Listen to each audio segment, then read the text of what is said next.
The Rings of Power series overview. I'm going to catch you up on everything that's happened so far, so strap yourselves in. All right, the first 10 minutes of episode 1 is just crazy because get this. I watched almost every single trailer and I was like, oh wow, look at all these scenes. They're eye-popping. I can't wait to see them. And I saw almost every one of those scenes in the first 10 minutes.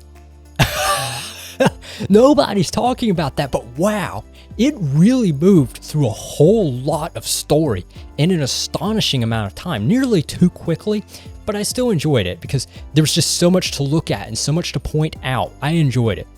From a plot perspective, what is Prime Studios attempting to do? Get this. They're going to unify The Lord of the Rings with The Hobbit and The Silmarillion, I love that book by the way, and The Children of Hurin. Now, to try to fill in the gaps and try to unify all that together, listen, here's the thing, y'all. That's ambitious. I mean, it can be done, but it's ambitious, and so far they've done that. And what they've done to do that is created a story around the character of Galadriel. Now, if you guys remember from the Lord of the Rings movie, she's the Cate Blanchett character, and that was Cate Blanchett's crowning role. She did that so well. She's a really great actress in my mind, but that was her starring role. But this time we get to see some backstory. What was she like? We see her as a very little girl, being inspired by her big brother to fight evil.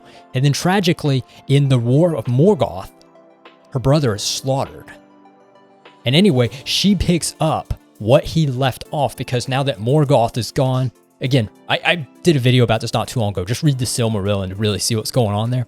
She picks up his task and hunts down Morgoth's successor, Sauron, who obviously needs no introduction, who is running and fleeing, hiding. And nobody believes Galadriel when she says, listen, he is still out there. At any moment we could be overtaken. And that's such a poignant thing for me because, listen, many years ago, I read the 9/11 Commission report, which had almost won the National Book Award. If you guys remember that, it was bizarre. And it's about 400 pages of uselessness, honestly. I kind of wasted my time, but there's a line I've never forgotten, and it was the most important failure was one of imagination. They said, we just didn't want to believe that something like this could actually happen, and thus we were overtaken. I've never forgotten that line. It's a very poignant line. And watching Galadriel argue with characters like Elrond, yeah, Elrond's back, I like him, and the king of the elves and things, and all these other people, watching her argue that there is a real threat out there and we're going to be overtaken when we least expect it. Watching her passionately argue that kind of reminds me of that line a little bit. And I like the way they've written Galadriel. You know, I mean, a lot of times when you shift roles like this, movie studios tend to take it a little too easy on you, but they're not making it easy on her at all. She's got a lot to go through. She has a lot to overcome, and I believe a really big character arc to go through. So I like it. She's given real motivations. Her character is very, in my opinion, three-dimensional and believable. I like that. So that's what we got to see, and we've seen so many different things so far. We also saw the introduction of the Harfoot clan, and I really enjoy watching them. They're kind of like they're a little forest tribe of sort of like hobbits. They're much smaller than ordinary people, but in terms of culture, it kind of reminds me of maybe like sort of a fusion of maybe like Native American with Scottish. I mean, it's kind of an odd fusion, but seriously, it works. And I have a lot of fun watching those characters. Honestly, believe it, I wasn't expecting this, but this is actually one of the best parts of the series for me. A lot of it's very heartfelt and just really heartwarming and amusing. I really like watching them go through their lives and watching Prime Studios try to write up a culture around them. It's pretty neat and entertaining. I do enjoy that. We got to also see Durin the Fourth. Do you guys remember that from The Hobbit? Who is the grandfather of Thorin Oakenshield. One of my favorite characters from the Lord of the Rings series. Actually, he was in The Hobbit. If you guys remember, he was the rightful dwarf king, the king under the mountain who went back and tried to take back his kingdom from Smaug. Take back your kingdom, as Gandalf would say. So great. So there's a little tie-in there. I really enjoyed it. Watching Elrond play diplomat is really, really funny because if you remember Lord of the Rings, Elrond is one of the greatest elf warriors of all. He's a warrior, but he's not quite a warrior just yet right now.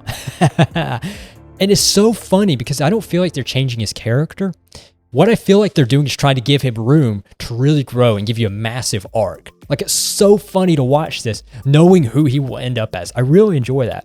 Some of the battle scenes are great. Like, get this, in episode 3, we got to see a brand new character, a Rondir, who is simply an elf guard, right? And he's supposed to guard the humans from Morgoth's forces, and the orcs become taken into captivity as a slave. And watching him try to fight for his freedom was pretty sweet. And they brought back the wargs from the 2 towers. You know, those monstrous wolf creatures come back.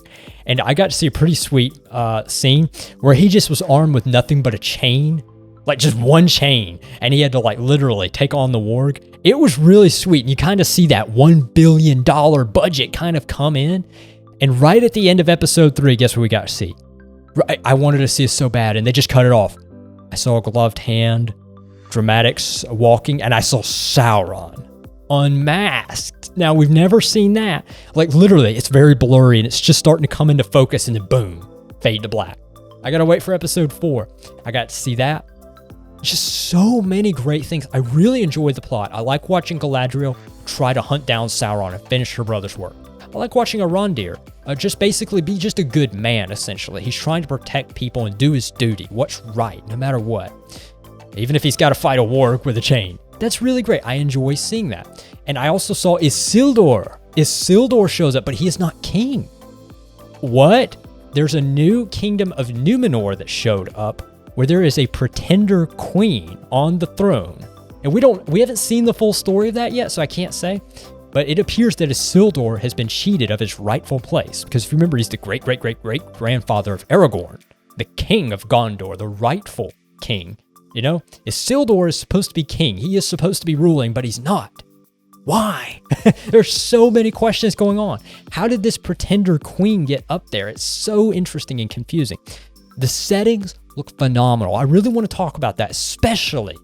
I mean, I know I just mentioned this, but especially when I see Numenor, it looked great and breathtaking. And another thing I wanted to mention is Howard Shore returns. Yes! Love that guy. He did the Lord of the Rings soundtrack, my all-time favorite movie soundtrack ever. So watching him return was a stroke of genius. Although I will say, he's doing a good job. I enjoy it. But I do feel it's subpar to Lord of the Rings. So we can't have everything, but it is still nice. So many good things. And I have so many questions because there's all kinds of interesting things going on. Probably the biggest question I have is, who is the man who fell from the stars? Because right in episode 1, we get to see someone, like a comet, streak through the sky and fall to Earth. And one of the members of the Harfoot clan go up to see it. Who do they see but a man lying in fire? But he's not burned. He can't speak. He's just speaking in gibberish. He's speaking a language they don't realize. He seems to have some unusual power over the environment that he himself doesn't even appear to realize. Like, he appears to be very confused about who he is, where he is, what's happened. There's so many questions. Who is this person? So, again, I'm having a blast watching this series. This has been one of the best things that's come out all year. Now, look, I'm withholding final verdict until I see the rest of it, because the ending and middle is just as important as the beginning. But so far, I've had a blast. I really have. I want to know, you guys watching it, what you think. Tell me, what do you think? Were you a fan of the old Jackson movies? The books? Do you like the Silmarillion? Because, you know, that's one of the great things about the Rings of Power is the Silmarillion has all of a sudden become very, very relevant again to pop culture. And we can start talking about these sort of things. I love that. Nerd out with me. But anyway, thanks for hanging out, and I'll see you again when episode 4 comes out.